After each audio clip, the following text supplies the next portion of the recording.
to instantly be winning on something they're new in. And then down below he says, like, it sucks at losing at first, but I cannot understand who wants to give up right away. Like, is it a natural thing to think, okay, I'm losing, and how do I improve and beat it? Even Viscant, right, Mr. You're gonna want to take the taste of my dick out of your mouth. Yeah, there it is right there. All right. So even Mr. Viscant posts on this as well, saying, maybe it's mean to say, but I genuinely believe fighting game players are built differently. Like, after spending 25 years of playing competitively, you can just sense which of the new blood will stick around and be a problem just based on how they handle losses early. And others right here are just saying that, they played for 20 minutes and the game sucks. So yeah, you played it. I've been playing it. You've been playing it. I've been playing it. Now, we'll talk on the touch of death second, but first of all, this take of, if you're quitting right off the bat, it kind of leaks into that first discussion because you were like, gamers have a sense. Yeah.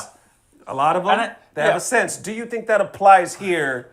Or do you think, nah, true fighting game players will stick around longer than day I think so. First off, because Riot has been kind of coming out and promoting this as like a beginner-friendly game, okay. When opposite, it's true. This is not a beginner-friendly game. You have a beginner-friendly fuse that allows you to just tap buttons and you do a combo, and then if you tap the medium, it ends in Super 1, and then hard ends in Super 2 or your level 3. Okay. But that is not the game. The game is actually very difficult. It's very mechanically deep. And right now, there's not a lot of great tutorials to teach you the game. When I first got into the game, I learned the systems. I didn't really know how to use them. I didn't really know how the combo structure worked. Okay. Now, I picked it up because I have experience in fighting games. Yeah. And I've won some matches and I've lost some matches, but I'm good enough at this point where I can do tag combos, assist combos, launch it in the air, knock down, have my assist come in, hit, me launch again, and then a super, double down with another super or a level 3 and do like 60%, 70% damage, right? Yeah. And now I'm playing against other guys who can do that are way better than me. And it is not fun. Now I stick around because I'm used to it. Okay. That's just the name of the game with fighting games. That is true. But for a supposedly beginning-friendly game, and this is what I was worried about when I was playing this beta and really trying to learn it, I'm like, dude, how are new people gonna stick with this game? Because this isn't a beginner-friendly game. Yeah. It's actually pretty difficult. It was difficult to kind of get the feel for it, especially because, it's like a modern control system. It's like you don't cancel. You don't have motions to cancel. You don't have a fireball motion, uppercut motion, 360 motions, none of that. You have special 1 and special 2, and you hit forward or down or maybe diagonal or back, and one of the special buttons to do a special. It took me a while to be like, oh, I've got to press these buttons when I'm so used to naturally just canceling for a special move. Yeah. And I would have picked up the game a lot quicker to learn it if that was it would have been like, okay, I get this now. But no, it's like, dude, I have to memorize this. I've got these buttons. I've got the tag button.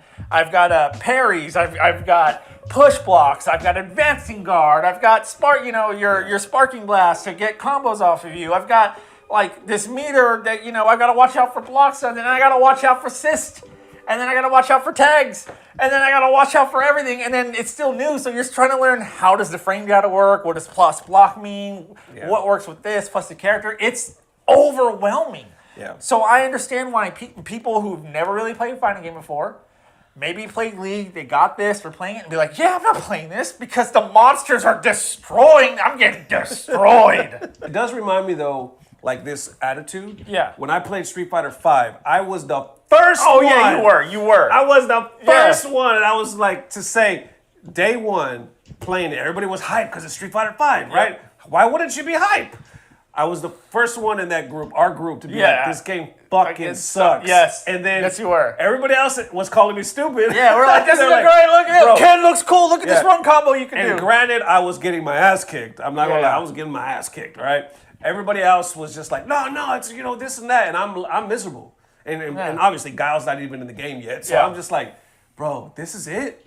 this game sucks. Like everything sucked, and I held on to that attitude So long. For And you were so right. long. And you were right. You were right, bro. You're right. And then what happened? Lo and behold, everybody was like, "This game sucks." Oh, yeah. Don't get me wrong. There's like 4 people. I know there's 4 of you out there right now watching that actually love the game. There's at least 4, maybe 3. Anyway, to you 3, I get it. That's the game you like to play. Go ahead, play your game, baby. But I'm saying for me, I was like what he was saying. I played enough Street Fighter through my whole life to kind of figure out, for me, what sucks and what I'm gonna bounce on day one. You know, but because of the content creation and all that other stuff, like it's the same thing that fucking Excellent Adventures did. Mike Ross, they didn't want to play Street Fighter No, 5. they did. That's why it died. They basically. hated Street Fighter 5, but they had to play it. Yep. But that's the game that basically killed the fucking show. You know what I'm saying? Like they they didn't want to really play that game. It wasn't the same anymore.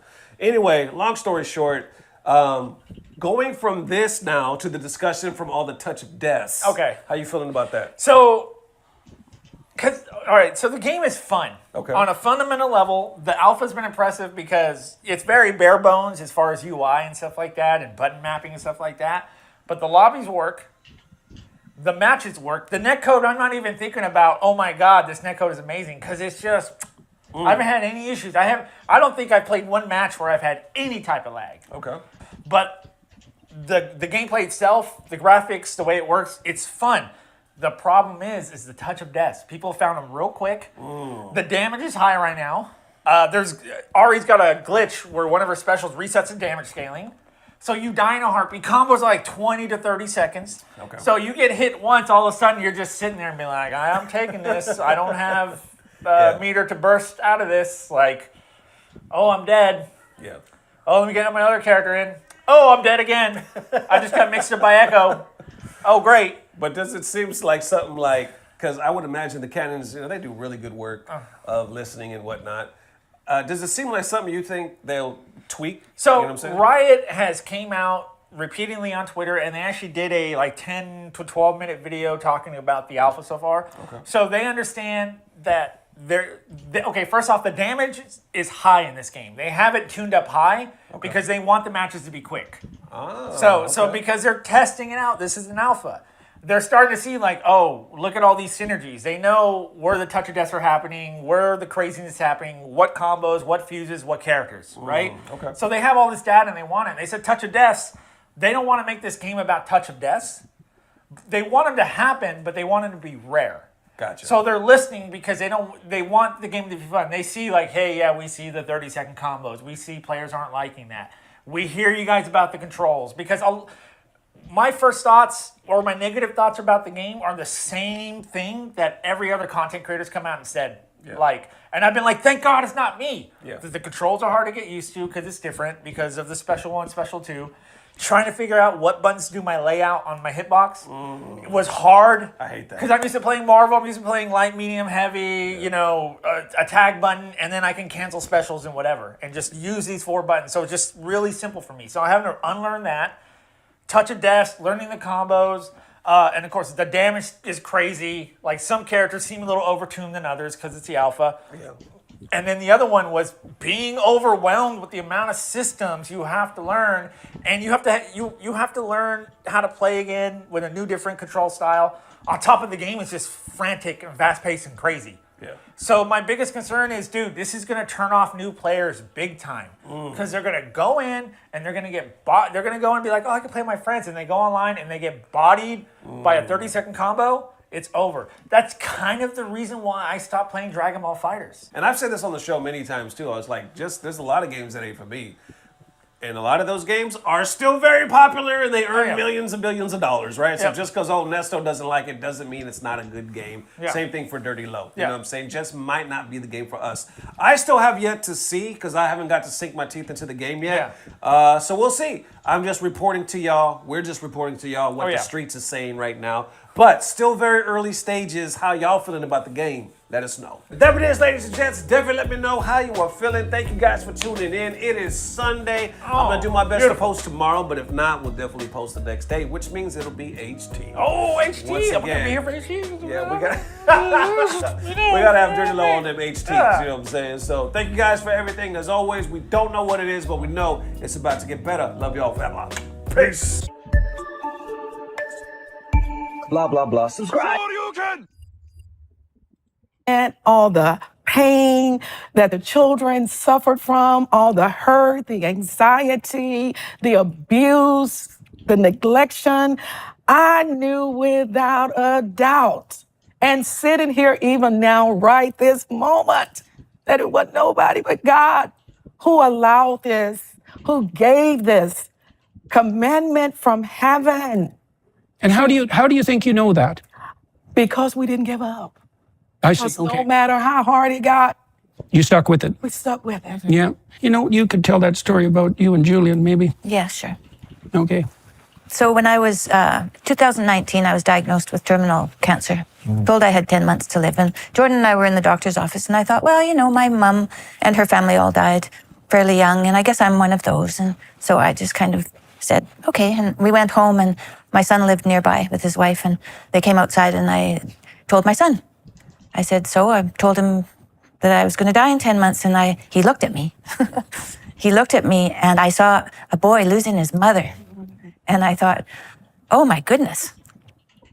So that love that I had for my son, I saw that reflected back to me, which I had never felt before. And I felt the weight of the world lift off my shoulders. And I felt the Holy Spirit fill my body. And I said to my son, you know what? Those doctors, they have a medical opinion, but only God knows when I'm going to die. And we're just going to go it day by day with gratitude. Well, Tammy, That's been the story. Tammy's told me two things I about understand. that. First, you know, and I've thought about it a lot. When she was the mother of young children, one of the things that was quite remarkable about watching her was that she responded to the kids if they were in distress pretty much immediately. So when my daughter was born, Michaela, we lived in a little apartment in Montreal in a poor neighborhood, and I built a bunk bed and I built a crib to go underneath it. And so that's where Michaela slept. And at night, if Michaela so much as peeped, Tammy was down the ladder and taking care of her. So she never really woke up and cried, but she had that immediate response. She also told me, this I thought was quite interesting, we took Michaela again up to this little cottage in northern Saskatchewan that we'd gone to every year for 20 years. And most of the people up there are old, you know, over 70. And we took our little kids up there, and It was just Michaela. it was just Michaela at that point. She was Jolly Jumper age. Yeah, we'd have like 10 old people in the living room of this little cottage, and they'd just be watching that baby like she was on fire, you know. And so, And I said to my husband, oh, but this is great. I said, all the attention's on that little baby, and it has nothing to do with me. This is great, you know? so that was a very striking. Are you sure these people want us? I know they do. You can call me Mama. It's hard to feel like I'm the only one who sees these things. 70% of the kids in the system are there because of neglect. The other 30% are put through hell. We need your help. Can you imagine our kids on their own? We can't just look away. The state ain't no family. Are you sure these people want us? I know they do. You can call me Mama. Oh, Lord. If we can't wrap our arms around the most vulnerable, then what are we at? Noise! And the children can't take the noise anymore. This is something that we must do. 22 families want to adopt. Whole town wants kids now. That's about right. What's happening with Possum Trot could mean a huge change for the system. We want the ones that nobody else wants. We gon' do. Everybody hits hard back. We young people now. Love never gives up.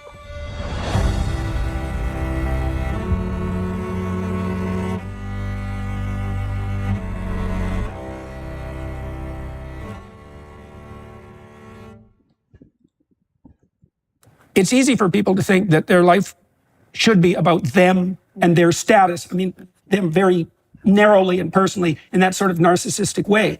But one of the things that you come to understand, and I suspect this is more true for mothers than for fathers, is that your life should be centered on your life should definitely not be about your narrow needs. Not least because that doesn't work. It's a very unsatisfactory solution. First of all, I don't think that can ever be exhausted. I watch narcissistic celebrities who are constantly dissatisfied no matter what they attain. It's a void that can't be filled. And I think the reason it can't be filled is because the way you fill that void isn't by getting what you want, it's by giving what you absolutely. What you lost. Yeah, That's right. Yeah. So is it, and then, see, the reason I wanted to tell Tammy to tell that story too, because there's a bit of a parallel there, because along with that experience, when she saw her devotion to Julian reflected, that showed her that she was of more worth than she thought about herself. But it was also a time when she decided, or very close to the time when she decided that, you decided that you were going to turn your life, at least to some degree, in a new direction as well. You said that you were going to, for example, that you'd speak publicly. Well, I had prayed and asked if God would spare me, that I promised that I would, I would speak. I would speak. That voice. And you've kept up that resolve. That's right. That's been definitely put into action. She actually found out she was good at it too. Well, the Holy Well, I liked Spirit it anyway. happens When Yeah. he steps in, Yeah. he gives you the ability to do what you could not do without him. So what have you Exactly. found that you could do? All things through Christ who gives me strength. Yeah, very good. So be specific. What have you been engaged in because of the decisions that you've made that wouldn't have come your way otherwise? Just obedient. Sharing the message. Teaching the world or even myself how important family is. And no matter what, you do not erupt that. You keep it together to whatever degree it takes. So how did you torture your husband into paying attention to what you had to say? He figured out that God speaks to women also. I like the way you did that. Thank you. So maybe you could pick it up from there. What happened after? Now, you were working as an insurance salesman and as a pastor. Right. And you were working in this little church that needed some work, to say the least. Oh, in a church. Yeah, okay. So pick up the story there. Tell us a bit of background about your work and then your religious work. How did you come to be a pastor? Well, before I even met her, I used to sing with my brother. I got 9 brothers and 1 sister. And we organized a group called the Martin Brothers. And we were singing all over the country. And one particular Saturday night, we went to Possum Trot, where her church is at. And we had to be there that Saturday night and that Sunday evening. That Sunday evening, I saw her walk through the door. And I said, that's going to be mine right there. I laid claim on her. And then the Lord brought it together. I had no idea. If I would have known, the Lord would not allow me to know that, because it would have been no. So, when I started in the ministry, I wasn't looking to do anything but just, in fact, I didn't want to preach. I didn't want to do that at all. That wasn't something I made choice of. He made choice of it. Then the Lord, I ended up pastoring the church that I got married in.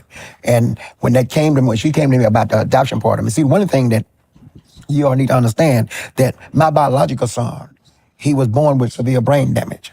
And that constituted teaching us about patience. And I think that God had a program in mind, something in mind all the time. Because through my son, with his problem that he had, we learned how to be patient. Because you got to be very, very patient with him. You can't take him fast. You got to be real slow with him. And you got to do things over and over and over before he get it. But once he get it, he got it. So when she came to me with the program, I didn't want to do it because I was thinking about him, right. And what I had to do with him, and then all the rest of the responsibility that I had. So, but then again, I began to feel that this is a movement of God. So I joined in. I went to some of the pride classes. Couldn't go to all of them. In Texas, they got what they call pride classes. That's where CPS teach you how to deal with children with multiple problems. And when we got started in it, and got the first 2, we got 1 boy who came in before we got our 2. His name was Nino. Her sister got him. And after he came in, then we got Tyler and Mercedes. And when we got Tyler and Mercedes, then some of the members started asking, how did y'all do that? What y'all do? How did y'all do all of that? So what I done, they wanted to do it, but they didn't want to do it because we had to drive 120 miles round trip, from our church to go to take the classes. And I went to the state and asked them about it. So they told me, said, well, if you can find 8 families that was willing to adopt, we would teach your classes at the church. Oh, yeah. And then she said 8 families, but I found 13 the first time. 13 families. From within your church? Within the church, that wanted to sign up and go through this, the process of learning about adoption. And after we did that, I began to realize that adoption itself was not something that man came up with. It wasn't a man-made idea. It was a God idea in the beginning. Because the only way we was able to get back to God was through adoption. And if you read Ephesians 1, I think around that 4th and 5th verse, it will explain that to you that it was God's good pleasure to bring us back to him through his son Jesus through adoption. So that was the only way we was able to get back to God. So adoption was something that, and then on top of that, adoption was something that started in the Bible years ago. Moses wasn't an adopted child because Moses wasn't Moses' daddy and no law, but he was raised in Pharaoh's home. And a lot of people don't agree with it, but I do. Jesus wasn't an adopted child because if you look at it closely, Joseph was not his biological father. He was one that, he didn't plant the seed for Jesus. Because when the angel spoke to Joseph, he told him, he said, don't be afraid to take Mary as your lawful wedded wife. That she's carrying is holy. So she was already pregnant when she got married. So she was not, but he told Joseph to raise him, teach him, and learn him. That's why they related to Jesus as the carpenter's son. And if you read in there, in one Matthew, Mark, it'll explain all that to you. So once I began to let the church know the importance of adoption and why we should be doing this and why it's God thing that we do this, they began to really get involved. We was not looking for no publicity. We was not looking for none of this. I mean, all of this was something we just done because I always figured that people take care of their children. Because anything, and a lot of us can say right now, well, something happened to my mom. My grandmama raised me. My auntie raised me. So I always, it was an adoption, but it's not a formal adoption. It was an informal thing that when something happened to mama, adoption was gone because mama or your grandmama or your auntie or somebody would came in. But once we learned and once we got it into existence, now it's a more formal thing that you got to go through all of this and go through that and go through that to adopt a child. But for the most part, it was not something that man did. This was God's idea to get us back to him. And I feel like this, that we all been adopted. Every one of us who is a child of God has been adopted. So you said, there's a couple of things that you said in there that really struck me as worth delving into further. So you said that you already had a fairly heavy responsibility with your son.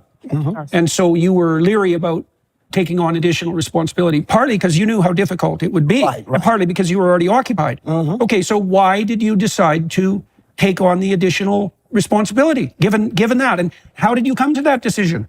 It came to a sum where you can't have it. You know, it wasn't when I felt like that this was something that God was doing, not knowing the outcome of it, but just doing what God said do. And when we do things like that, we may not see what's beyond the corner, but if we obey God and do what he said, he will reveal to us through process of time. Okay, so let me ask you a question about that. I mean, people have ideas and notions all the time, and some of them aren't very bright. And so how do you, personally, both of you for that matter, how do you decide when, you're supposed to discern the spirits to see if they're of God, right? So, okay, so now you've had a calling that occurred to you while you were doing the dishes and on the back porch in the aftermath of the death of your wife. And now you're contemplating, the death of your mother, sorry. And now you're contemplating this major adoption of this major responsibility. And you regarded that as a calling from God, a divine calling. How do you distinguish good ideas in that regard, personally, from bad ideas? Because the Spirit of the Lord would lead you and guide you through all things. One thing I do know by God, he does not give vision without provision. If God puts something before you, he gonna give you direction. If you look at it, when he even Noah himself, when he called Noah to build that ark, he gave Noah specific response how to build it, the size, what they were going to do, 2 levels, and what he was going to build. He gave him specific instruction. And this is what God does today. He just don't say, look, I'm going you to do this. When Moses got ready to lead the children out, he told him what to do, how to do it, and when to do it. So the Spirit of the Lord is so active that it will lead you and guide you through all things. A lot of times we make the mistake because we try to do it our way. This is when we get off course. But long as you stay in that realm with the Spirit of the Lord, he's going to take you where he wants you to go. How do you stay in that realm? Obedience. Because when God speaks, you obey his word. If God said go, you go. If God said stop, you stop. And if you notice while Moses there was even out there in the wilderness, there was a whole lot of disobedience going on. And that because of that, there was some problems went on out there. But any time that God is working and showing you and telling you what to do, he's going to direct your path. I think it's in Proverbs, and maybe the 5th chapter talking about, he said, trust in the Lord and do God. He said, and he shall direct your path. If we let the Lord direct our path, we would do a whole lot better. So be successful at what we're doing. So I've been trying to think that through psychologically, and so part of the reason that we think, obviously, or that we can see our way forward is so that we can get to where we're going. And so thought is an aid to movement forward. Now, thoughts come to you. And so then you might ask, well, how do you ensure that the best possible thoughts come to you? And it has to be, it's something like what Christ recommends to his listeners on the Sermon on the Mount. He basically says, with regard to prayer, that you should aim at the highest good that you can conceive of, right? And then you should then attempt to treat other people as if they have the same value as you. So that's the frame, that's your aim. And then what comes to you is going to have as its source the provision of that aim, right? Then it'll be reliable. Now, your additional point was if you do that, then the things that you need will come to you along the way. How did that, now your sister was the first one who adopted? Yes, sir. Okay, now how did she come to play that role? Because actually, after the Holy Spirit spoke to me, I'm always one to say, God, I need confirmation, in the form of man. Because if you work through me, then I don't have to spend a year trying to explain it to somebody else that you said it. Because he said we should try the Spirit by the Spirit, and you'll know that it is of the Spirit.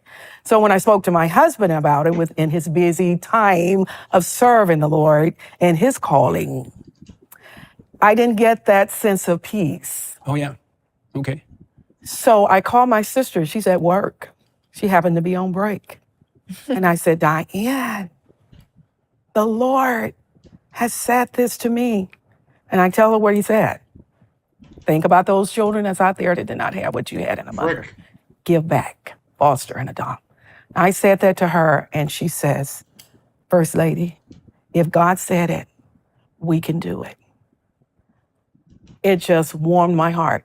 She came over after work, and I began to explain to her, and at first she goes, girl, you crazy. But she was saying, like, you're crazy to attack this like this. She's like, you sold out already.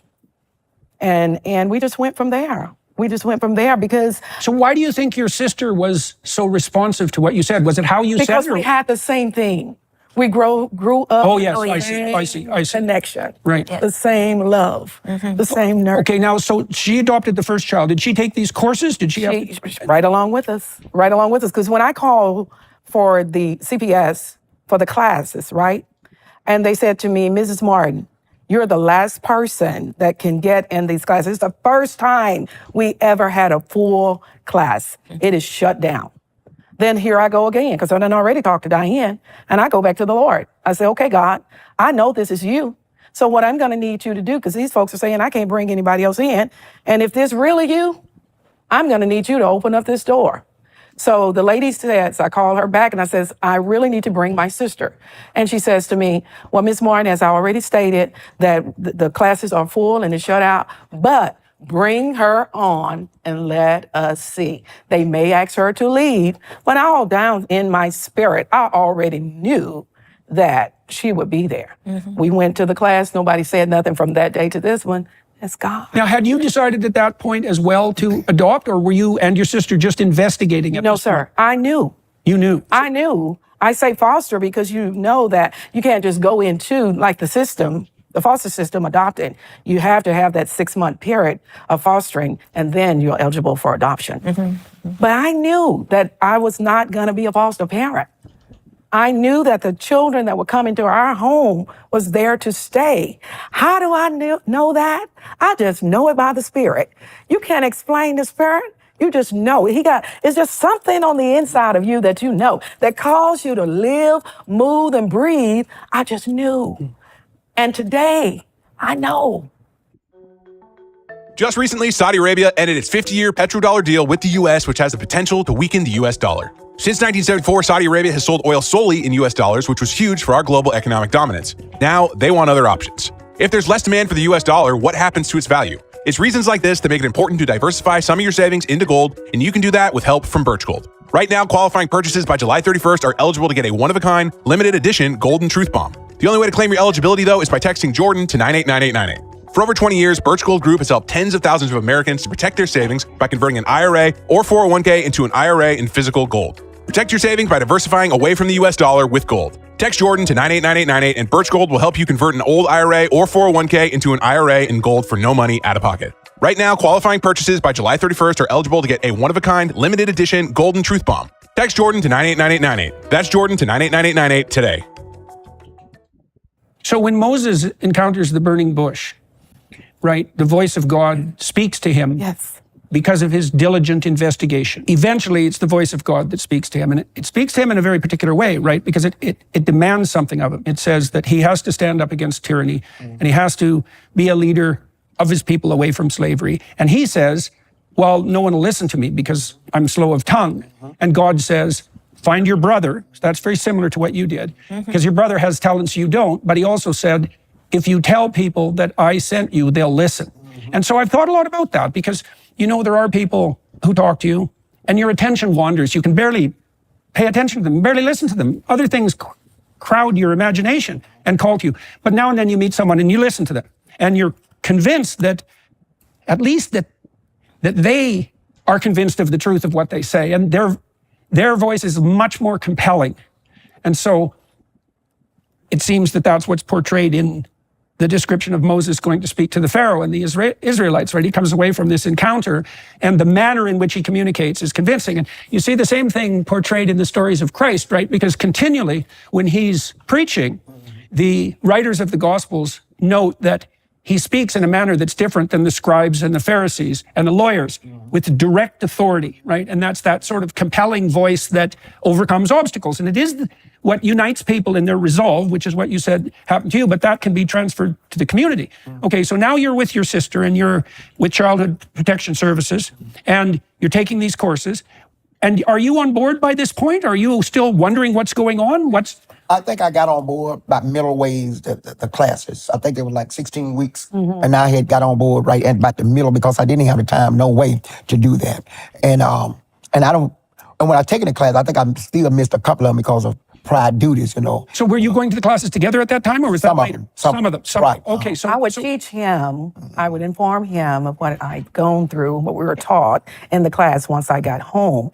And little did he not know, he was already on board, because he knew that when I stick my hand on something, you were already sunk, eh? I'm not giving it. And it's not that many things, you know, right. that I do, but what I do it. Yeah, well, that's a good thing to point out, though, too, you know, is that you can maybe get what you need and want if you don't ask for too much all the time, right? Because then people know when you're serious and when you're not. That's a very useful thing to know in marriage. Yes. It's also a useful thing to know in your relationship with your children. Yes. It's like, you don't have to say no that often, but when you say it, you should mean it, right? Same with yes.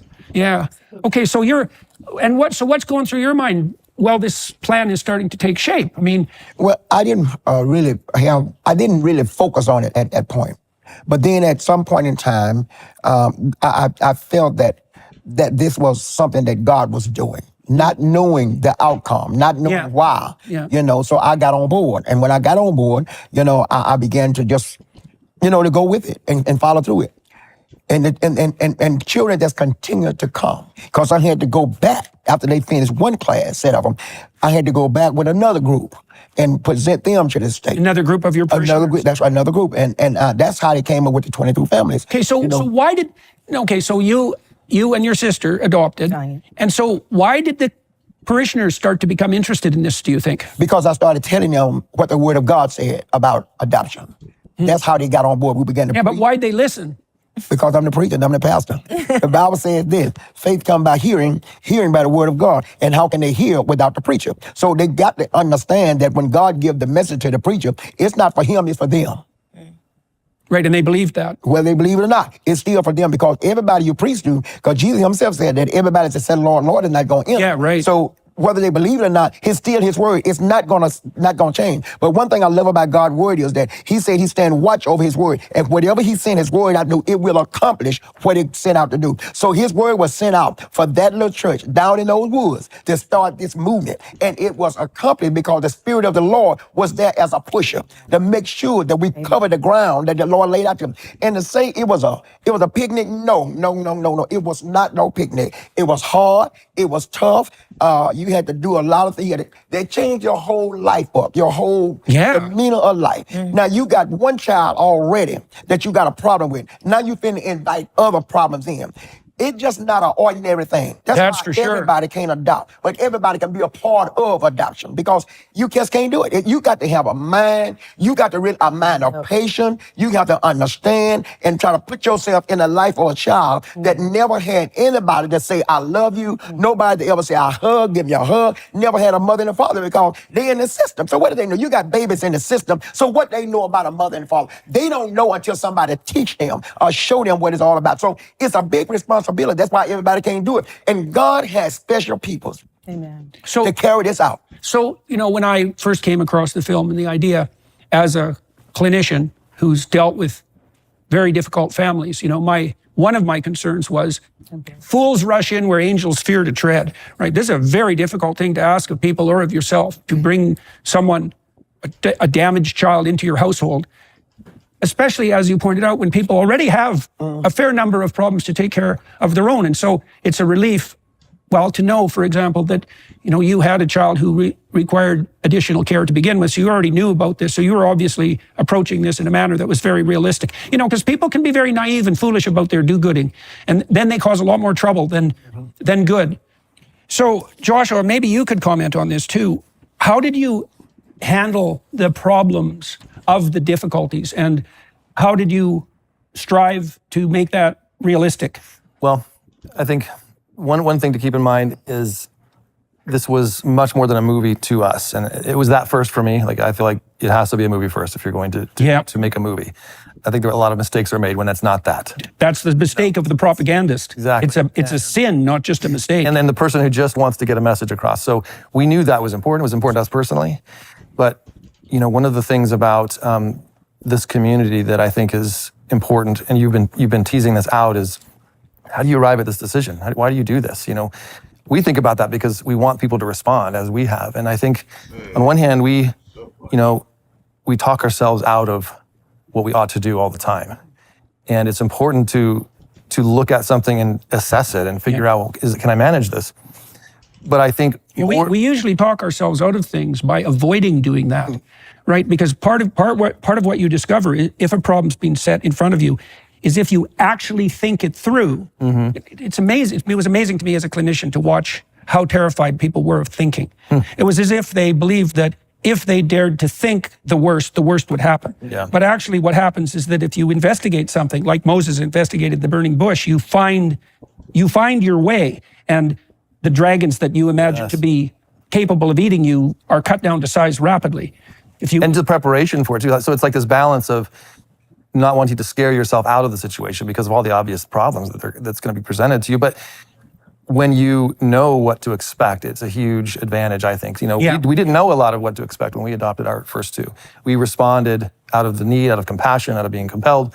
But it's that balance. We felt like when we were telling the story, we want people to know about what this really is, because it can just be compassion, and that's not enough. You've got to understand what you're going to I think that's the sin of Eve. Thoughtless compassion, right? Because she clutches the serpent to her breast and presumes she can do it, right? Pridefully. There's the way to a fall. And then her husband says, anything you want, dear, which is his sin, right? So and then you do that. I mean, if you think about it, when you're alone, or when there's only a few of you, and you're trying to manage all of what this means, most people fall out. Most people give up. And we knew about that. And we faced our own battles. And so we felt partly we want people to understand what this whole world is. We want them to be aware of it. It's, on one hand, this is an unavoidable problem. Like, we have to deal with this. Children are in need. We are compelled as humans, and especially as followers of Jesus, to get involved in that. And so, but how do we make this most doable when we tell this story? Well, let's be honest. This is what's going on in these kids' lives. Let's be real about it. Let's not go so deep and real that it's disturbing and you scare people away because of that. But we want people to understand what they're getting into. We felt like we needed that when we look back. If we had known a little bit more, maybe we wouldn't be freaking out in those moments. We had been prepared for it. So it's that balance of obedience and just responding to an emergency, and then a thoughtful approach that gives it more security and longevity. And I see that in that community. So, okay, so two questions from that. The first is, when you and your wife adopted, in the story of the unfolding of the biblical heroes, what happens continually is that a new opportunity and challenge is placed in front of them. they make the appropriate sacrifice and their character expands, right? And if that happens enough, they literally turn into new people. Right. So Abraham becomes Abraham and Jacob becomes Israel. You change so much that you're no longer the same person. Now, you and your wife adopted, and that's an overwhelming responsibility. So what did that change for you and for her, and what did it change in your marriage? You come together, well, probably either you're pulled apart or you come together. We came together. How? We needed each other in ways that we'd never felt before. Right. You know, you were taking care of a child you know very little about. You don't know exactly what they experienced. And they don't know how to articulate that. So they're just living and acting. And you're trying to deal with that. So for us, it was a coming together, praying through this, the what have we done moments, the oh wow, this is amazing moments. So it was a coming together for us.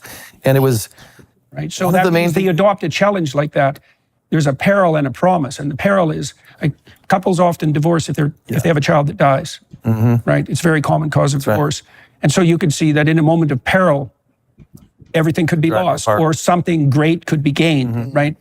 Right. And I think that level of responsibility helps. Like you feel God is with you. You know, I can't speak about this in any other way. That's how we experienced it. We felt God is with us. And because of that, we can do this somehow. And there's something. Why did the two of you feel that, do you think? Well, as opposed to being pulled apart. I think because we had that kind of relationship. We were friends. It's just the way we have always been. You know, we're close.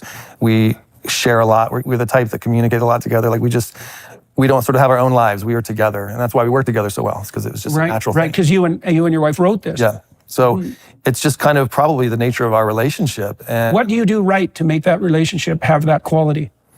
We give room for the other's strength, I think, in a lot of ways. When it comes to the creative part, especially, you know, it's recognizing that's actually a void in me. She's feeling that void. I need to give some room to that. And discovering where the strengths and weaknesses are, and then trusting that I'm going to defer because I don't see it. So I'm more trusting by nature than Tammy, right? And so I say yes to things and people that I shouldn't, and she says no to people and things that she should. But if we talk, then we're as wise as as wise as serpent. The complementary. What's the phrase? As wise as serpent and as gentle as a dove. Right, exactly, and that's a consequence of communication across those differences. Well, that's a beautiful part of all the dynamics that at play here. So there's never just one thing going on. So what's happening in your life is you're changing. When you bring kids like this into your life, you are now seeing things in you that you would have never seen any other way. You know, you've got your biological children. Grow in ways you would have never been able to grow. And so you end up growing that. Yeah. Right. And I don't think, many challenges will reveal things in you, but children, they're not someone you can just ignore and leave and walk away from and go, I'm done with you. They're there. Right. And if you have any decency, of course you're not going to do that. So you're sort of like, okay, this is part of life now. And you start to see the things in yourself that need to change, which is another part of why this is so important. Yeah, the kids need help, but there's a dynamic thing going on in the world, you know, and when we follow Jesus especially, he's after a lot of things. And so as he's developing his followers and refining them, you must be put through flames. You have to be in difficult situations. And that forces maturation, fundamentally. You see this in clinical practice as well as in developmental psychology, is kids develop on the edge of on the challenging edge of life. So if two kids are playing a game, if they go to a playground and they want to find someone to play with, they want to find someone who's at their developmental level or slightly higher, because that's where the challenge is. And challenge forces development maturity, right? And then you might say, well, what's the advantage to development maturity? And the answer to that is that, well, it works much better over the long run, all things considered. Yeah. But it requires continual sacrifice and that willingness to challenge. And someone who's following Jesus, part of your goal is to become like him.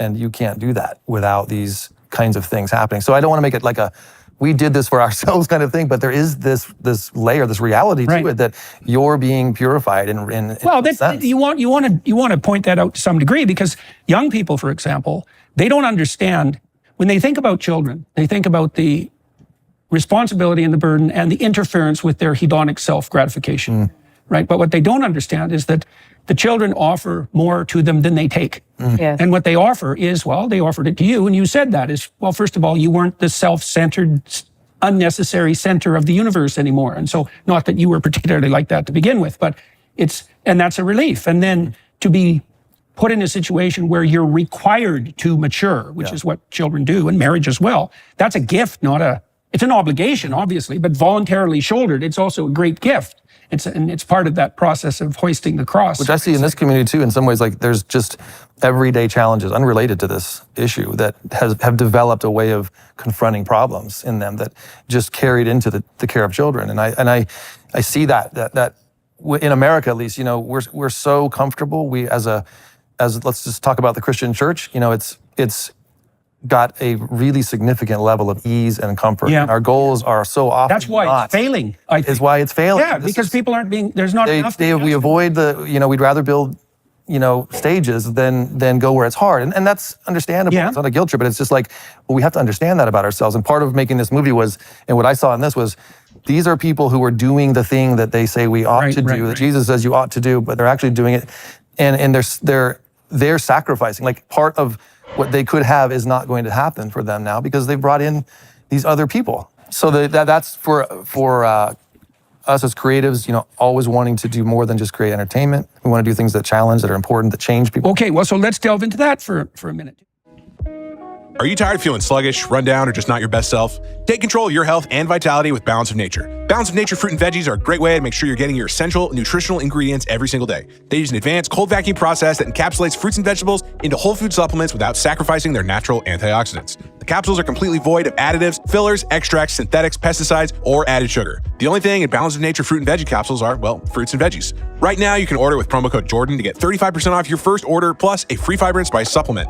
There's never been an easier way to make sure you're getting your daily dose of fruits and vegetables. Experience Balance of Nature for yourself today. Go to balanceofnature.com and use promo code Jordan for 35% off your first order as a preferred customer, plus get a free bottle of fiber and spice. That's balanceofnature.com, promo code Jordan for 35% off your first preferred order, plus a free bottle of fiber and spice.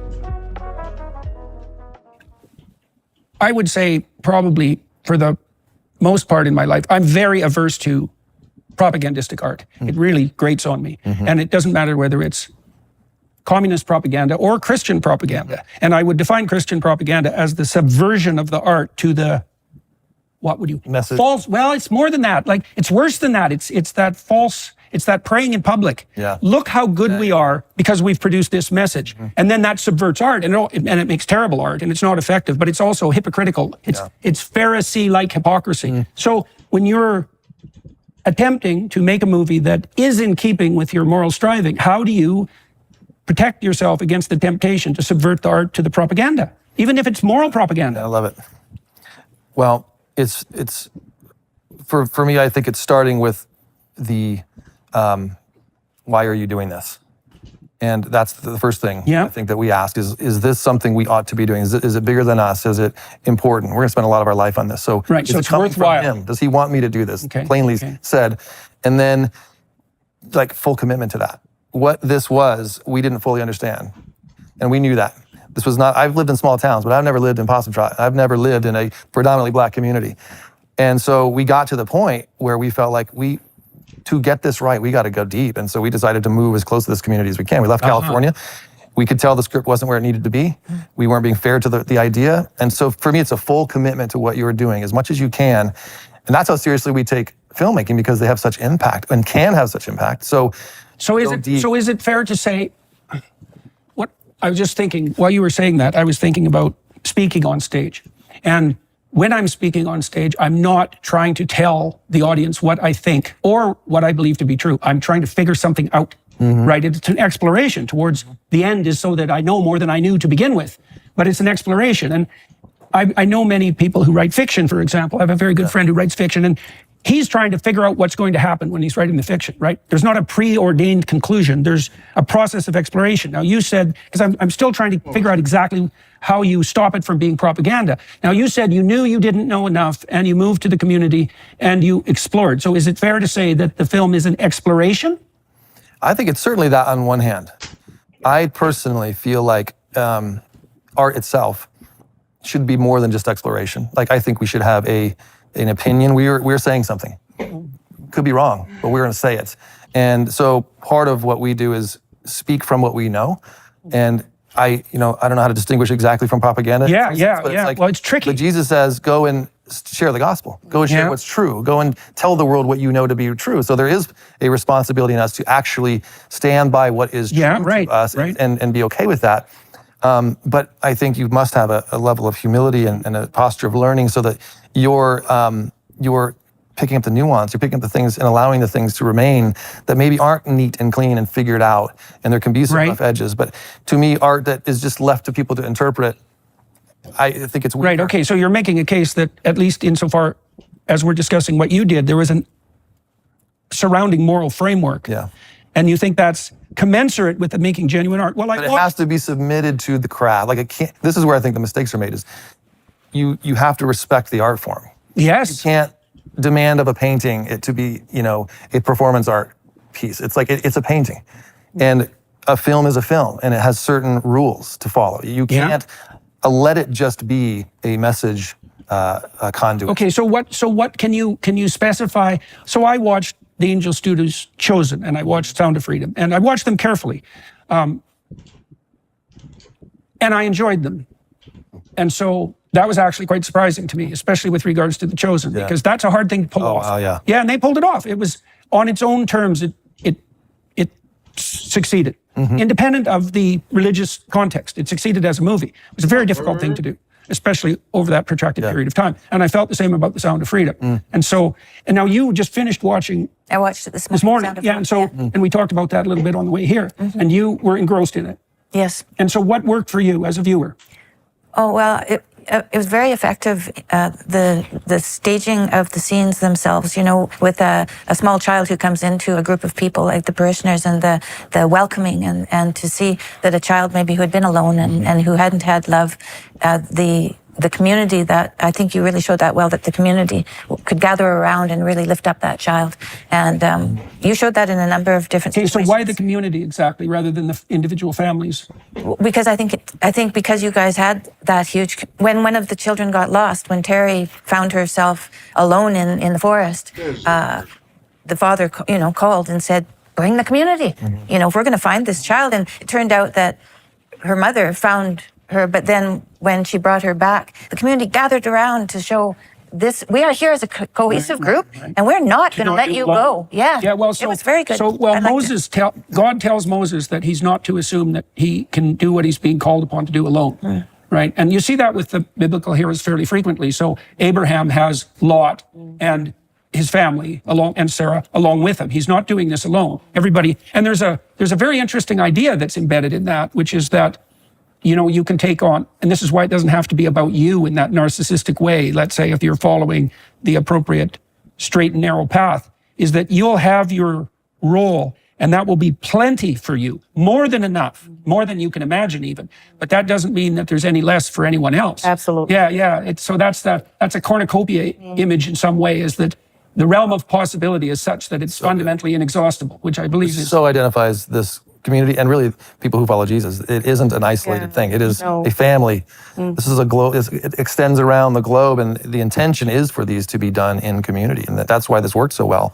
We found that in our own lives, but this individualistic kind of approach to problems isn't the future. That's not the way forward. I think it's together, and it's why we focus on the church in this. I want to see hundreds of thousands of Bennett chapels, because they captured that essence of coming together around something as a community. Well, you see the same thing laid out. This is vitally important, right? There's a scene in Exodus where Moses is in the desert with the Israelites, and they ask him to be their judge. And they're really preparing him to be a new Pharaoh.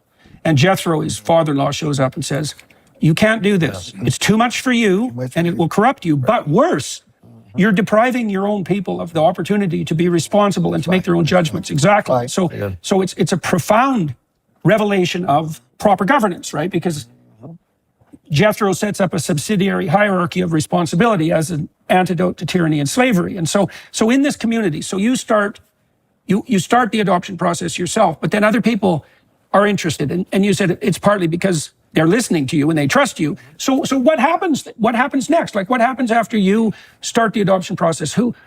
You have 22 families that get involved, and does that happen all of a sudden, or does it happen over a period of time? Because we did 2 classes. I think the first class was 13 families, and then we came back and did another class.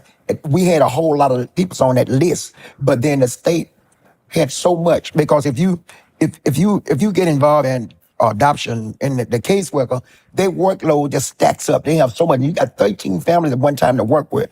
That's a lot of work. Yeah. I mean, and they go to bed and wake up. They sleep. They wake up because there's a lot of work involved. So it was my intention to get 100 children in the community. But because we didn't have no resources out there whatsoever, the state cut us off. And we had got 76 children. And one day I came from out of state, and a lady called me from Beaumont, Texas, and said her son, she had a grandson that her daughter didn't want anymore because she was in college and all of that, and she couldn't raise him. She called me and asked me, would we take? I said, bring him on. And this is what the last little boy that we got. And his name was Michael. And that's what made the 77. And I really believe to me that this whole thing was a plan that God laid out. And I believe that God wanted to teach this nation what we are missing in the adoption arena. You mentioned something a while ago that really struck my attention. I thought about what Jesus went through for us. He died simply to give his life, that we can have life. But then again, how much are we willing to go out of our comfort zone to help some other child? The thing of it is, and you mentioned something about comfort, I think that what has happened, the church has gotten too comfortable. And then it got so comfortable until they feel like that is not their problem. It's somebody else's problem. But they fail to realize that Jesus said, I came to seek and to save that which was lost. Right. We should be doing, if we're going to be Christ-like, that means we're going to have to walk in his shoes. The Pharisees and the Sadducees did not agree with what he was doing, but he knew his responsibility. When God called you to purpose, he did not say it was going to be a level road, it's going to be a smooth road. It's going to be some ups and downs. You're going to have some problems. But ultimately, if you just stay in the process, God is going to move in him. He's going to teach you. And all of those situations that we've been in, God make us stronger. Yeah. He make us more aware. He helped us to be able that we can be a blessing to somebody else. We went through, yes, I'll tell anybody, yes, we went through hell. Stealing, lying, anything you can name, they did. But the thing of it is, God never give up on us. So why we have to give up on the children? We did something. We doing this, and we believe today that if God's telling us, wait in those woods, churches nowadays is so flourished with so much wealth and so much gift that they can help another child. But are they doing it? No. And here God's coming all the way down in them bushes, in those woods, to start something. And it's got to be to show this world what we are missing. We don't know what we got locked in that system. We could have presidents and preachers and teachers and missionary work all locked in that system. But if we don't do something about this and stop this process right now, it's swelling up every day, more and more and more. So I'm believing right now that God's going to use this as a catalyst to let this whole world know, hey, look what you're missing. Look what we have looked over.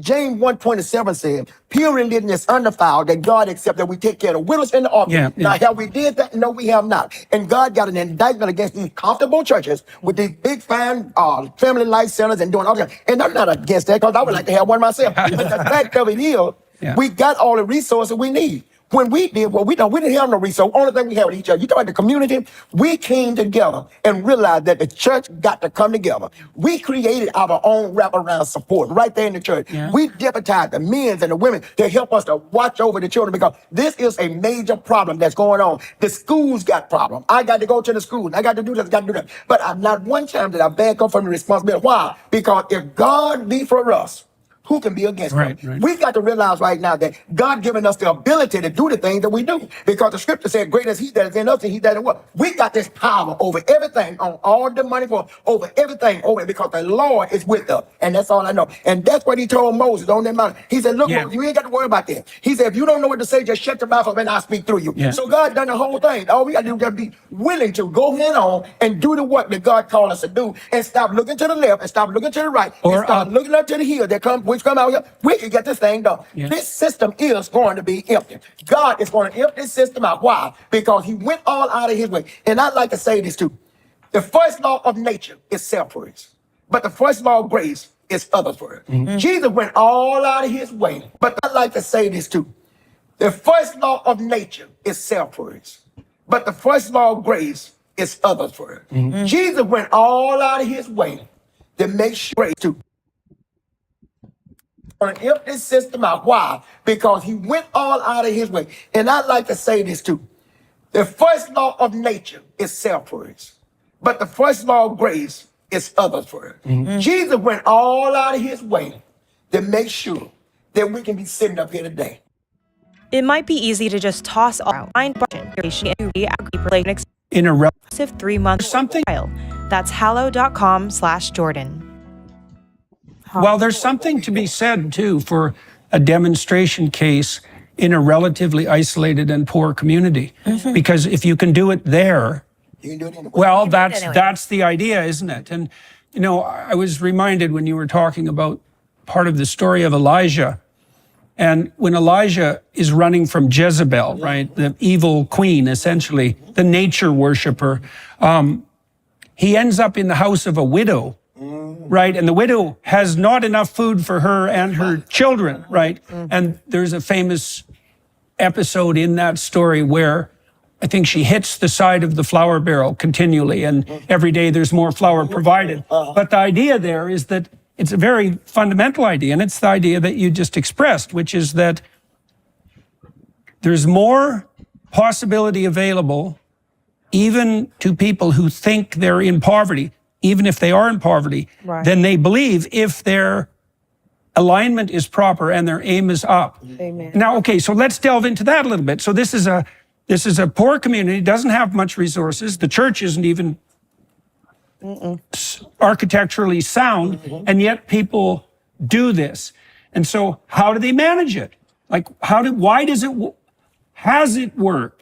And why did it work? It worked because, number one, we came together. Number two, it worked because the Lord was with us. We had many needs and still do. But the problem of it is, some way and somehow, when you are doing this for the Lord and doing it in his will and obeying his commandment, God would drop stuff on you that you never dreamed. God would take somebody that you never heard of. And he said, look, I just was thinking about you and I just want to bless you with something. This is the way God, this is where you're able to accomplish things. And look, it ain't nothing to be grinning and say, oh man, look who I am. It ain't nothing like that. But the thing of it is, stand in the process. I can't get that word out of my mind. Process. A process is something that you stay with. Yeah. If you get out of the process, you done messed up already. But if you stay in the process, especially when God has already opened up them channels for you to walk through, all we got to do is just stay with the process, obey his will, and understand that God got your back. I don't care what happened. See, that's the same thing with Elijah. I mean, he was went to this widow's house, and what happened? He said, look, I tell you what you do. He said, we just gonna, I got a little oil and a little whole cake, and me and my son, we're gonna eat, and we're gonna drink, and we're gonna die. But look what God said, look, don't do that. He said, give me mine first. Yeah. She obeyed the man of God and the mandate that was on his life. She obeyed that. And what he did, and her meal there never ran out again. This is what happened when we obey God. This is the thing that happened when we stay in the process and do what he said to do. It ain't gonna happen no way, because we do have our adversary out there that fighting us on every hand, don't want to see us do this. And same thing you done about this whole movie. He have fought us on tooth and nail. But let me tell you something. Only thing I can say about that, but God. When you going through something and you know that the Lord is with you, you don't even have to be afraid. Don't even look at their faces. Don't be afraid of that, because God is going to work it out. Some way and somehow, God is going to work it out. When Israel got out there in Bunny and needed some water, what God told them? Hit the rock and more water. It's just the way he does that. We don't always can't define it, but we know that God is with us. So, you know, one of the things that's interesting about that Elijah story too is that it's after Elijah has that encounter with the widow, who is contrasted with Jezebel, who's powerful. That's when his conscience awakens within him, right? Because this is a very crucial story, because Elijah, of course, is one of the prophets who appears with Jesus when he's transfigured. It's Elijah, Moses, and Jesus. And Elijah is the first person in the biblical sequence of stories who formally identifies God with conscience, right? Because it's Elijah who talks about the still small voice. He realizes that God's not in the earthquake, not in the fire, not in the storm, these awe-inspiring elements of nature. That's partly why he's opposed to the nature worshipers. And what he does instead is take everything that people had misapprehended in the awesomeness of nature as indicative of God, and he places it in a very lowly place in a way, which is the voice of conscience, right? Now, and part of the theme that we've been developing in this discussion is something like the awakening of conscience in the church. Okay, so now, do you think there's any particular significance in the fact that this is also something that happened in a predominantly black community? No, it's something that is happening. Well, let me say it like this. What we did was in the black community, but what God did, what God is doing now, he exposing it to the world. Yeah, absolutely. Because he want everybody to know that we all got a part in this. And like I said earlier, everybody can adopt, but everybody can be a part of adoption. We can do something to help. The sad part about it is we don't do absolutely nothing. That's the sad part. But I do know one thing.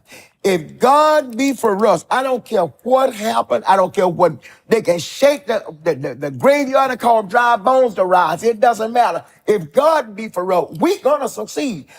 This movie, if Judge would just give you a short history of the hell, or the problem, of the situation, and of the trouble and the trauma that we have did just to get this far, and devil ain't through yet. He's still raising up his ugly head. But here's the thing of it is, God wants somebody who won't say no, who won't give up. And the lady told me the other day, she said these words. She said, whatever God say yes in your spirit, that's what you do. God done said yes, and that's what we're doing. We are not bagging up. We're not taking down. We're not running away, because you know why? We got the power over this, not the enemy. But he wants to throw up this bluff and make us feel and try to intimidate us. But look, I'm too old a cat to be fooled by a kid. I'm not finna let the enemy try to bring this stuff down on me, and I know better, because I already know what the Lord said. No weapon, I mean absolutely no weapon, formed against us shall prosper. We are more than a conqueror, and I stand on that.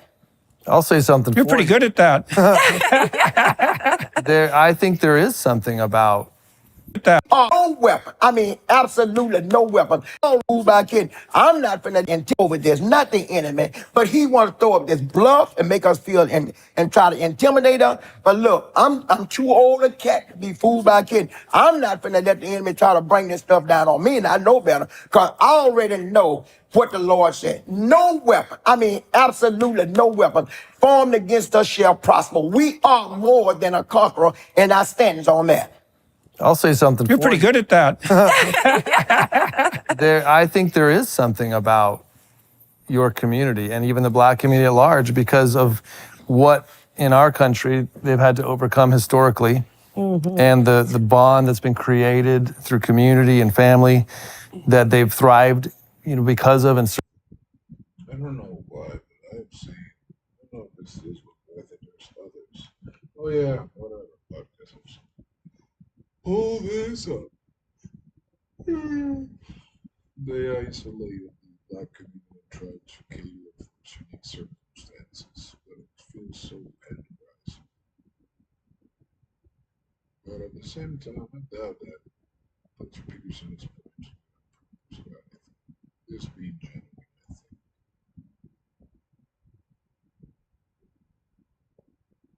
The best of the black community is to be treated like any other community. Something will happen and just survived because of.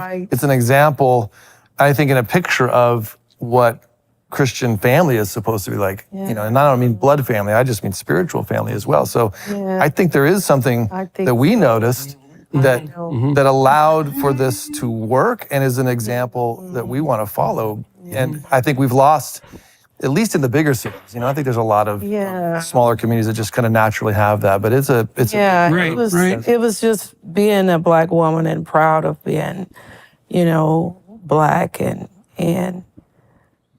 but I was think thinking about my too, poor parents. Well, there's a particular problem with the breakdown of family structures in the black community, and so the fact that you're working within your marriage, and then you're working within this community to rectify some of the consequences of that, seems to me to be significant, in addition to the fact that you're doing it with, well, hypothetically, with restricted resources. It's like, it's not so obvious in a way that your community is poor, because you actually have a community. And if you're rich and you don't have a community, you're poor.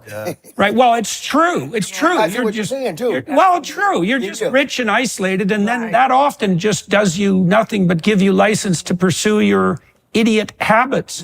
And, you know, that's partly why Christ says to the rich man who's in distress that he has to sell everything. Sell It's it all. You think you're rich, but you're not. You're not rich at all. In fact, your wealth is an enemy. That's kind of the enemy that you made allusion to with regards to the church. No, it's that comfort. You could think of that comfort. Comfort is Abraham's worst enemy when he begins his adventure, right? It's what he has to sacrifice immediately to go out into the world. Is comfort. You said something that you brought up Abraham. Notice what Abraham did. Know what he did. Abraham, when God said, Abraham, get up and go to a land that I'll show you. Did he ask God which direction? Did he question God? Why me? Did he question what Abraham done? Gathered up his flock, gathered up his stuff, and started. And hit the road. But hit the road. Now, I'm sitting up here saying, how did Abraham know whether to go north, south, east, or west? The Lord's with him. And God was showing him within his own mind. I'll show you. The way he should go. And he went that way. Continually. And you mentioned Lot a while ago. It came a time that God had to do something. Because the Bible said, how can two walk together except they agree? So Abraham and Lot had to separate. Right. Because God had a plan for Abraham. That's why they separate. But the thing of it is, God blessed Lot and he also blessed Abraham. But Abraham had to cut. I preached a message one Sunday. To get a lot, you got to give up a lot. And that's what we do. You got to give up your lot to get a lot. That's what Abraham done. He gave up his lot. That's funny. To get a lot. And after he gave up his lot, look what God done. He said, Abraham, I'm going to make you rich. But he had to give up his own nephew in order to get this rich from God. And well, God offers Abraham 4 things, right? So he comes to Abraham and he says, leave what's comfortable. And he says, this is what will happen. Your life will become a blessing to you, right? Your name will become known validly among your contemporaries. You will establish something permanent and of lasting value. For Abraham, it's a dynasty of nations. And you'll do that in a way that brings a blessing to everyone, right? And so that call of adventurous responsibility, that's what came to you on the porch. Okay, so what has that done to your community? What have you seen happen as a consequence? First of all, to the people who adopted and the children, but what's been the broader impact on the community? The enlargement of love, family, stability, faith, sound of hope, and passing down, stopping the generational curses. Right. The breaker, being the bondage breaker, and seeing that those children, because they were gathered into love and impact by change, that their children, my grandchildren that I nurture, that comes up to our home, will never have to experience what they parents. Yeah. You're talking about gratitude and gratefulness. Right, so it's a permanent change. It's a permanent change. It's an everlasting, just as the promise he gave unto Abraham. Well, that's right. So what happens? So what happens to Abraham is that God says to him, if you follow the voice of adventure and let it take you wherever it wants to take you, then you'll become the father of nations. And so I'm thinking about that. Well, I think what it means, see, there's a mistake that evolutionary biologists make when they think about human reproduction. They think about reproduction as sex. But that's foolish because our children require this kind of dedicated commitment that you mentioned, right? Once you take on a child, it's a 40-year commitment, right? And so sex just gets the ball rolling, you might say. There's an immense sacrifice that has to be made after that. And that's the sacrifice that forces you to mature. Well, what God points out to Abraham is that if he does that right, he'll establish a pattern of fatherhood that will then cascade down the generations and make his descendants successful, right? Because God promises him that his descendants will defeat the people of Cain, for example. And those are the resentful, bitter descendants of Cain. And so there is that. So you see that your community has adopted this responsibility that's multi-generational. And you think people are aware of that? I mean, you laid it out very quickly. I think so. I think so. I think that, coming from the same community and have the same values and, touched by the same love, it's passed down. You can only give out what's been given to you. And being in the same area and having the same, form of life and expectancy before you, you gravitate to the environment that you're in. So yes, I think so. Well, it seems to me too that there's people in the modern world are searching for identity, right? They're searching for dignity. And maybe that's more difficult. Maybe that's more difficult if you're poor. Although there's plenty of undignified rich people, so it's not that clear. But it is clear, I believe, that dignity that people are searching for is accomplished by adopting responsibility. Because then, even if things come your way that, I don't know, demean you, maybe that's when socially, if you've taken on the proper responsibility, in your heart that, you probably know in your heart that God's with you. That's it. Probably. Look, that's a period. You know in your heart that, you probably know in your heart, probably accomplished by it. It's not that clear, but it is clear, I believe, that dignity that people are searching for is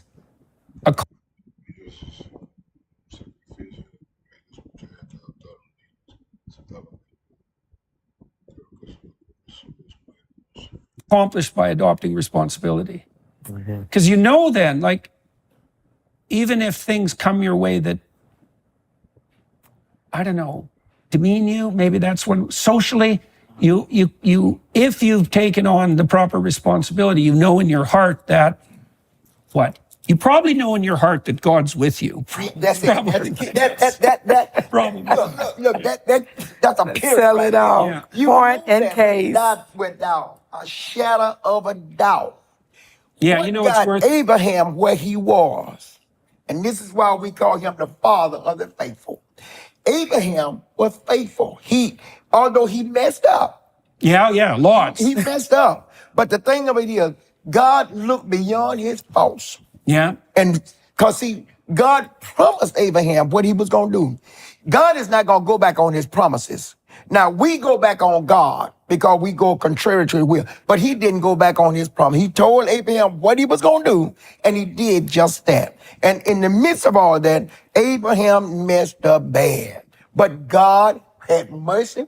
I guess that's why we got mercy and grace today. Yeah. Because God keep on giving us his mercy and his grace to help us understand the beauty of who he is and what he want to do in our lives. Well, it also means it also means what you were referring to earlier about how you struggled when you first adopted children, is that you didn't know what you were doing to begin with. And that's certainly the case for Abraham and for Jacob and all the biblical heroes. They definitely figure it out along the way. And a large part of what does constitute God's grace is the fact that you can do a good thing badly and learn along the way, right? And that's a relief, right? Because this is one of the things I've really learned about from reading these biblical stories, is that the heroes in the Old Testament, they're very flawed people to begin with. And that's a relief, because everybody's very flawed to begin with. So if there's hope for them in their flawed circumstances, that also indicates perhaps that there's hope for all of us who are flawed to begin with, and that the proper sacrificial intent gets the ball rolling, right? Okay, when does the movie come out? July 4th. You can actually go July 3rd, but the official opening is July 4th. So nationwide, over 2,000 screens. We'll see how it goes, and it will go beyond that. But and you mentioned that you have a first grand opening. We have a premiere tomorrow. It's premiere tomorrow. Yeah, and that's in Atlanta. It's in Atlanta. Oh, it's in Atlanta. Yeah, we film near Atlanta, so we're we're going to gather with the crew and everybody down there to kick this off. So Okay, and so maybe we could close this. What is it? There's a call to action in all of this. So let's make that practical. What is it that you're hoping will happen? You guys and you. What are you hoping will happen? And is there something concrete other than going to see the movie that people, because people should be interested in the movie per se, but maybe there's also something that it's calling them to do beyond actually just watching the movie. I think in a broad sense, it's really working to resolve some of the problems around us in our communities. Right. You think about how this problem connects to things like the foster care system is like the feeder of all kinds of terrible things in our society. You know, the majority of kids who are trafficked in America, 70, 80, 90% of them have spent time in the foster system. You've got 50% of the homeless population in the United States has spent time in the foster system. The prison population, I think it's 70% of the prison population has spent time in the foster system. Sure, because the children aren't being taken care of. Yeah, so this trauma and all the disruption that happens just leads to all of these other things. And so you really think this is a focal point? We want to address the roots. Oh, yeah. And the things that we all get so brokenhearted about and disturbed by, but maybe don't feel like we can change. This is a way to change it. We get involved in the foster crisis. We deal with the root cause of this. So what we want people to do, go enjoy this movie. Go be moved by the movie. We made it so that you would enjoy it in and of itself. Yeah. There's a bigger purpose here, and that is that we take responsibility for some of these things around us. So we want to do that with at the end of the movie, you'll have a way to continue spreading the news, and creating awareness, buying tickets, pay it forward is what Ancient Studios does. And then there's a website that you will be led to if you're interested to get involved. We're going to lead people in several ways to get involved. We want to see thousands of churches emulate what Bennett Chapel did. So you're going to be able to get your church involved. There's people who may feel like they want to foster and adopt. We're going to have a way for you to learn about that and maybe even get help on the ground where you are. And then also prevention. We want to see this stop. We want to see these families that are in crisis helped. So there's going to be ways to connect through something called Care Portal, which connects families in needs to people who want to meet needs. And it's this amazing thing where you know, we can cut off the flow of children into the system by doing things as simple as providing beds for families or refrigerators, or really it's relationship. Ultimately, the relationship is what we want. So we want people to go beyond this and look at their communities, their neighborhoods, focus on that, change that. We can see, broadly speaking, in our society, a mounting fear of top-down tyranny. Yes. Right? And it's fostering conspiracy theories and terror everywhere across the West, around the world. And at the same time, what's accompanying that is a disintegration of community and a fractionation of people into atomized individual slaves. So we have a tyranny and slavery problem that's emerging, and the historical antidote to that is subsidiary responsibility, right? Yeah, As you look around to see what you can do. Because then that's what they're doing. You take a place like California, they're in effect allowing 13-year-olds to be emancipated. You've got little children who can be going into the car of a child trafficker, a known trafficker, and a caregiver cannot stop that from happening. Yeah. They have to watch it happen. They could take a picture of this. I mean, so the insanity that results from people abdicating, going, no, we'll let the government deal with it. Someone else, not my problem. Well, every responsibility you abdicate to the government invites tyranny, right? Turns you into a slave and invites tyranny. That's exactly right. And the antidote, it's very interesting. You know, one of the things I've noticed in my lectures, and so the public lectures, there's probably been 700 of them, something like that. The thing that strikes people most now is to draw a through line from responsibility to meaning. Right? Conservatives always tell people this is what you should do. But they're missing something. What they're missing is that if you do what you should do, then you have the adventure of your life. That's what happens to Abraham, right? The greatest things that could possibly happen to him because he's willing to take on responsibility. Right? That's what happens to Christ, obviously, as well. So the message there, the eternal message of the divine, is that the adventure that redeems your life is to be found in the adoption of maximal responsibility. I love that about you, and that's it to me, it goes from religion to relationship that way. Right. When you're only acting out of ought, Yeah. very cold. Yeah. It's very cold. That's right. But when it's, I'm going to put within that purpose, and I'm actually going to make you become more like me, this is God speaking, or the relationship between us is there. I'm allowing you to be a part of this. And That's the purpose covenant. is the adventure and the beauty of that involvement. So yes, of course, we ought to do these. Well, that's the burning bush again, because Moses, by the time the burning bush appears to Moses, he's actually a pretty well-established adult, right? He's a shepherd and doing a good job, and he's a husband, and so he's already grown up. But then that extra calling emerges, and he pays attention to it, and that transforms his life and then the world, and that's right. That's an archetypal story. That always happens. And in the end, the one you're following is seen. I mean, right. He wants to be known, but he's also limited all of this to faith. And so it's a lot of these questions like why, and should we, and these kinds of things. It's like, well, within all of that, he wants to be seen and experienced and known.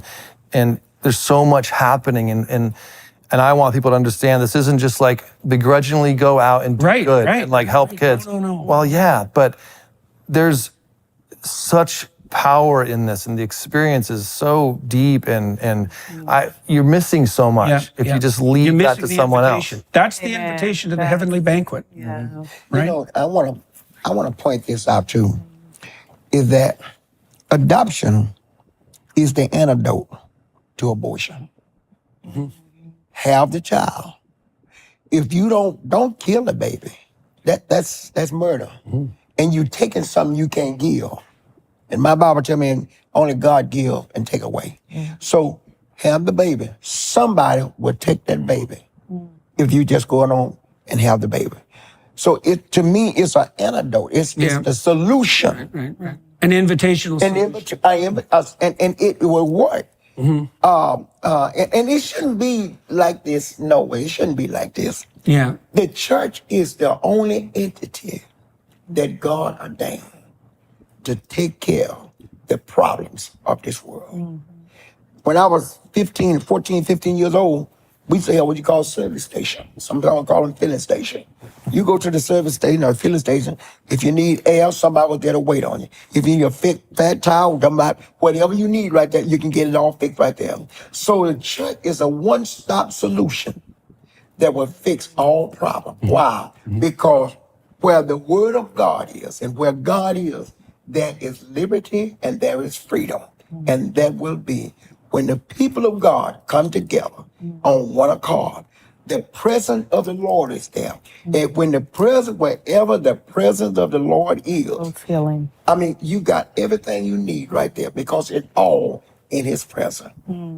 So what do you say to that? Amen? Yes. Yeah, absolutely. All right. Well, that's a good. Well, we hope people hear all in his presence of the Lord is there. And when the presence is freedom, and that will be when the problem. Why? Because where the word of God is and where God is, there is liberty and there is freedom. And that will be when the people of God come together on one accord.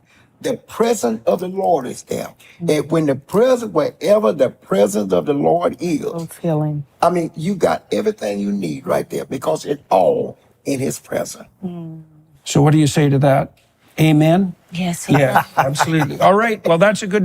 Well, we hope people hear what shakes me inside is that there's this children, the voice of the child is in God's ears all the time. He hears. Yeah. And I think right now we're at a very unique. This isn't just we threw a movie together. No. There's something going on in the world today, and the child is at the center of that, and it's the most innocent, helpless thing that That's God the has divine done. child. He is done with us just letting that happen without us coming and becoming involved in that and dealing with that. So there's a lot in this for all of us, but people need to understand these children right now today that in America there's 100,000 children that need homes. Yep. There's 400,000 kids in the system. And just one solution is there's 400,000 churches in America. So this is a really, child per church. This is a really manageable problem. Really? And so I'm hoping people hear the cry of these kids now, as I was drawn in because of that there's suffering children all around us. There's kids, they don't have room for these kids. They're putting them in hotel rooms alone in some places in America. They're putting them in defunct hospital wards. They're putting children back. They don't want, welfare doesn't want you to know about this because it's who wants to be told, we don't know what to do about this problem, it's so big. And it's an emergency right now. And so part of this is, let's look at this as people and go, we got to do something here. Children are suffering. It's enough of this. We can do more than just be Americans, live with the American dream or wherever you are, making your goal comfort and this is the proper American dream. This is it. Yep, definitely. And it's also the dream that actually produces wealth, right, in the long run. Amen. It's not natural resources. It's not economic activity. No. It's the proper covenant between the individual and God. Yes. Yes, definitely. Amen. All right, good. Well, thank you to everybody watching and listening. I'm going to continue this conversation for another half an hour on the Daily Wire side. The Daily Wire, by the way, has been Weigel, Bishop, Donna, moving towards a practical relationship with Angel Studios, which I think would be good for both. And so that's a good thing to see. I've really liked working with the Daily Wire, and I like what Angel Studios is doing. And so the conjunction of that seems to be very good. If you want to join us on the Daily Wire side, please feel free. Thank you very much for coming up here and for what you've done. And best of luck with the movie and with your continued endeavors. God only knows what will happen as a consequence of this. I guess we're going to find out. It's very exciting, that this is all going to launch July 4th. That's a great time to have it happen, this renewal. And so congratulations on your work. And what an adventure to watch what happens, Amen. That's for sure. We appreciate you guys having us. My pleasure. My pleasure. Thank you, Tam, very much. Yeah. It was, I'm very grateful to be here and to have met you. It's a wonderful story, and I look forward to hearing how it goes for everyone. Thank you. Thank you. Yeah.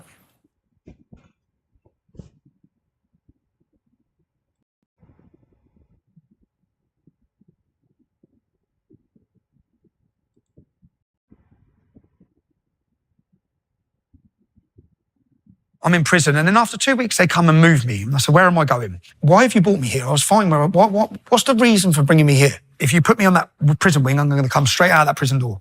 He said, when they come to